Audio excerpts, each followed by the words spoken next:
ഭാഗം 4 സ്വപ്നങ്ങളും യാഥാർത്ഥ്യങ്ങളും.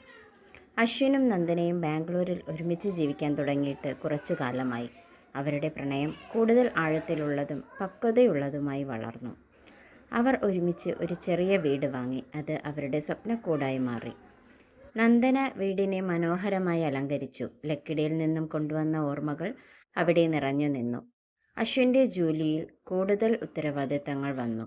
അവന് കൂടുതൽ സമയം ഓഫീസിൽ ചെലവഴിക്കേണ്ടി വന്നു. ചിലപ്പോൾ രാത്രി വൈകിയും അവൻ ജോലി ചെയ്യേണ്ടി വന്നു. ഇത് നന്ദനയെ കുറച്ചൊന്നുമല്ല വിഷമിപ്പിച്ചത്. അവൾക്ക് അശ്വിനോടൊപ്പം കൂടുതൽ സമയം ചിലവഴിക്കാൻ ആഗ്രഹമുണ്ടായിരുന്നു. ഒറ്റയ്ക്കിരിക്കുമ്പോൾ അവൾക്ക് വീണ്ടും ലക്കിടിയെയും തൻ്റെ കുടുംബത്തെയും ഓർമ്മ വന്നു. ഒരു ദിവസം നന്ദന അശ്വിനോട് തൻ്റെ ആഗ്രഹം തുറന്നു പറഞ്ഞു. "നമുക്ക് കുറച്ചുകാലം ലക്കിടിയിൽ പോയി താമസിച്ചാലോ അശ്വിൻ? എനിക്ക് അമ്മയെയും അച്ഛനെയും ഒക്കെ ഒരുപാട് കാണാൻ തോന്നുന്നു." അശ്വിന് അത് കേട്ടപ്പോൾ ആദ്യം കുറച്ച് ബുദ്ധിമുട്ടുണ്ടായി.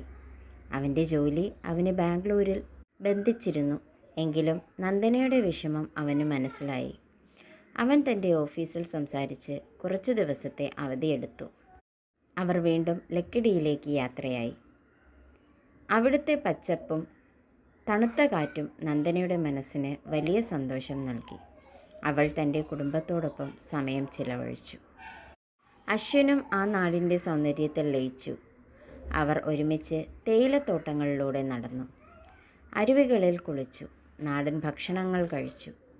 ലക്കിടിയിലെ ആ ദിവസങ്ങൾ അവരുടെ ബന്ധത്തിന് പുതിയൊരു ഉണർവ് നൽകി. തങ്ങളുടെ സ്വപ്നങ്ങളും യാഥാർത്ഥ്യങ്ങളും തമ്മിൽ ഒരു ബാലൻസ് ഉണ്ടാകേണ്ടത് എത്ര പ്രധാനമാണെന്ന് അവർ തിരിച്ചറിഞ്ഞു. ബാംഗ്ലൂരിലേക്ക് തിരികെ പോകുമ്പോൾ അവരുടെ മനസ്സിൽ പുതിയ പ്രതീക്ഷകളും തീരുമാനങ്ങളും ഉണ്ടായിരുന്നു. അടുത്ത ഭാഗത്തിൽ അവരുടെ ജീവിതത്തിലെ പ്രധാനപ്പെട്ട ഒരു തീരുമാനം നമുക്ക് കാണാം.